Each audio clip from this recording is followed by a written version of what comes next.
Giants have now been buffed to the point where they are pretty much an auto-include in most armies if you're up against non-missile factions.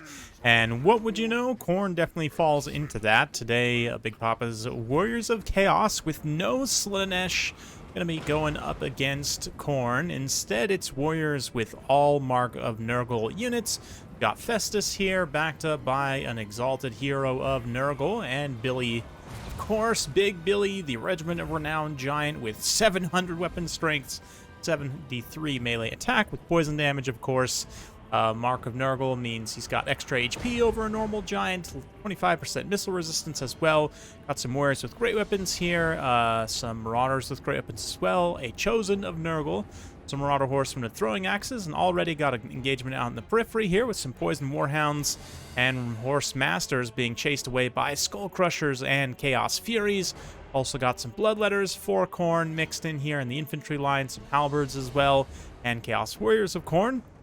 Looks like a skull cannon and herald leading the way, more blood crushers and furies up in the sky. So yeah, peripheral engagements obviously going to go heavily in favor of Khorne here, with their mobile units just generally dominating due to their high charge and attack. The horse masters are not going to be able to get away very effectively here, and blood crushers obviously with their elite anti-large armor piercing are no question going to tear apart any of the Warriors of Chaos units they manage to get their evil hoofs on. But that being said, of course, the slow advance of the main infantry line, where all the power is for kind of Nurgle and Nurgle adjacent builds for Warriors of Chaos, of course. It's all about the Doom Blob, and here this Doom Blob is going to be quite potent. Even the elite anti-large, you might think of these blood crushers, sorry, the skull crushers might work out, but in general the skull crushers, while they do quite a bit of damage, the poison will lessen that, and of course they are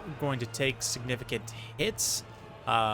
700 weapon strength, I mean, it'll only take a couple hits to kill the unit models off, depending on how the splash attacks land. It could be a rough situation, but Nurgle trying to make a little bit of a stand here with some of their missile units. Nice charge from the actual blood crushers there. Skull crushers, of course, are the other ones. Meanwhile, Billy the Giant fighting in the background as the Chosen Nurgle are finally able to get into combat here and start working some of those Khorne infantry. The skull cannon also used up all of its ammunition, so going to charge in. Probably would have charged it somewhere else, like maybe maneuver it up over to this side, take out these warriors with great weapons. Definitely would not jump it just right straight into the giant. Definitely. Looks like we've got Fleshy Abundance there, along with the passive healing, Helm of Many Eyes, and Heroic Killing Blow, of course, for the Exalted Hero, up to 675 weapon strength, 100 melee defense, and of course lots and lots of healing for all these single entities. The huge weapon strength of the giant also results in the skull cannon being pummeled to bits in a very big hurry, and it's an unfortunate situation. The rest of the battlefield, though, is swinging in Khorne's favor, as the horse masters completely get eviscerated by elite bloody Khorne units, and they are going to have to flee the field. Very fitting that he's fighting under the Fecundite banner as well. Here, the Warriors of Chaos player. And now we're going to see a big pitched infantry engagement. We'll keep it in close, soak up some beautiful cinematics of the Warriors of Khorne duking it out here. The Chosen of Nurgle, of course, going to be very tanky, and as they are healed, they'll be exceptionally hard for this Khorne build to actually kill. Even though with the blood crushers and the skull crushers, if they were cycle charging appropriately, you know, like get up and around so you're not running through your own infantry and just, you know, cycle charge in and out of this little pocket right here, you could actually be doing quite a bit of damage. But leaving them in sustained combat, the skull crushers especially, because they're anti-large type units, I mean, if they're able to get hits on Billy, that would be great, but I'd probably be, again, cycle charging them super aggressively. 77 charge bonus, you definitely want to be taking advantage of that. 55 on the blood crushers, so arguably a little bit of a mistake by the Khorne player, just not aggressively cycle charging, but let's see. Festus is still trying to stabilize the situation and just heal everything, and of course, big old Billy, basically untouched at this point. He is mostly standing on top of his own, well, not mostly, but at least you can see that the Nurgle Chosen here are defending like a quarter of his sort of base, if you will, so that the Khorne units aren't able to get a full surround on him. That's pretty important. The blood crushers especially, if they were able to get a full surround, could do a pretty decent amount of damage to him, but the healing right now is enough to sustain through whatever damage he is taking. Of course, high melee defense as well for a giant.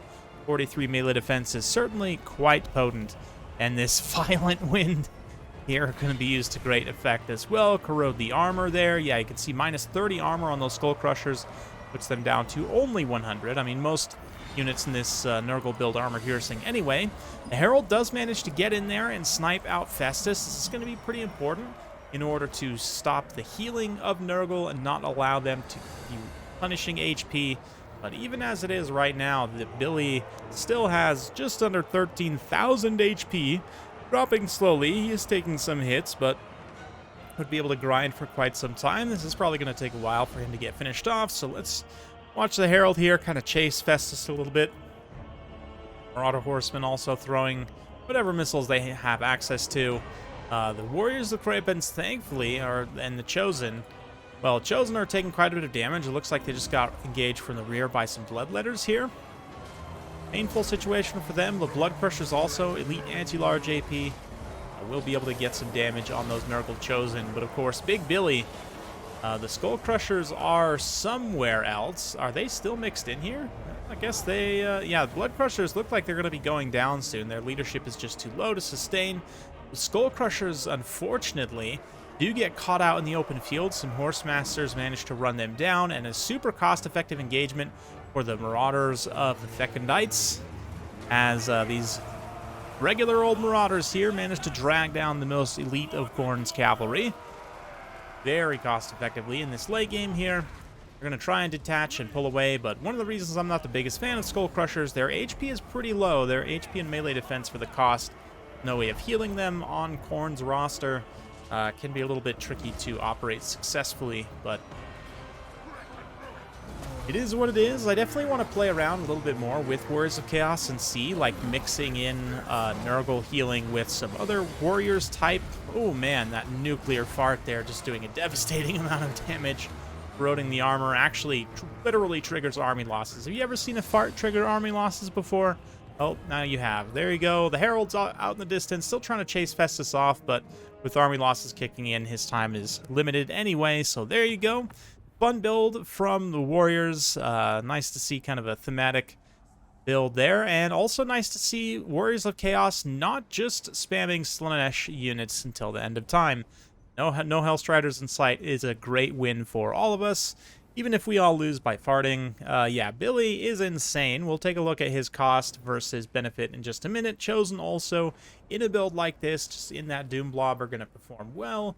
The single entity power of this Exalted Hero here and his Encourage allowed the Warriors to kind of sustain even after Festus got chased off. I will say the Giants have pretty good leadership right now too, so it's not too much of an issue. But look at that, 843 value on some Marauders. The Grapens managed to tangle with the Skull Crushers in a very favorable fashion and very much get some great value back. Love to see that.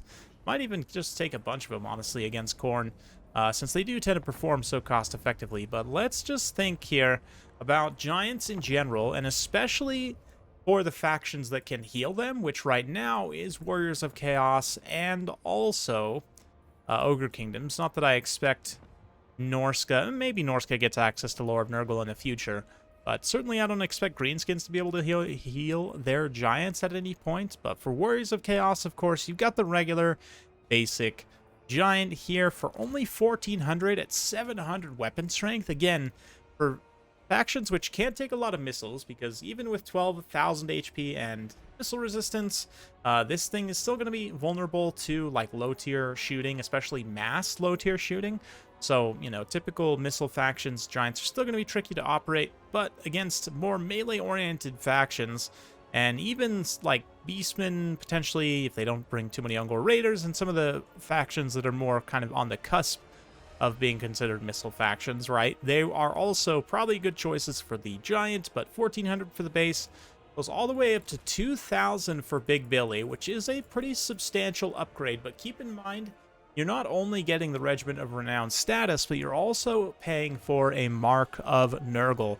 You can see that reflected in the higher melee defense, even lower speed, but an additional 1200 HP. That is a substantial amount. I mean, almost 10% of his total HP. I guess it is, yeah, 10% total HP there exactly. So that is substantial, right? Not to mention you get the corrosive nuclear wind here, and yes, just in general, 110 leadership. Like I said, Giants generally have very good leadership, so it's not really something to worry about too much, but is this actually worth it at the end of the day? It's hard to say for me whether or not the extra HP is really worth that much, but the great thing is you can take a regular Giant for very low cost, and it is exceptionally cost effective, especially with healing. But let me know what you guys think in the comments down below. Nice to see Billy put to good use there. Have you had a lot of success with Giants in this patch, or have you been getting steamrolled by them, or have you just been turning them into giant pincushions, as is a tradition? Let me know down in the comments below. Hopefully you enjoyed. If you like this sort of content, be sure to like, subscribe, hit that bell notification button. Every time I upload a new video, you'll be notified. Thanks again. We'll see you next time.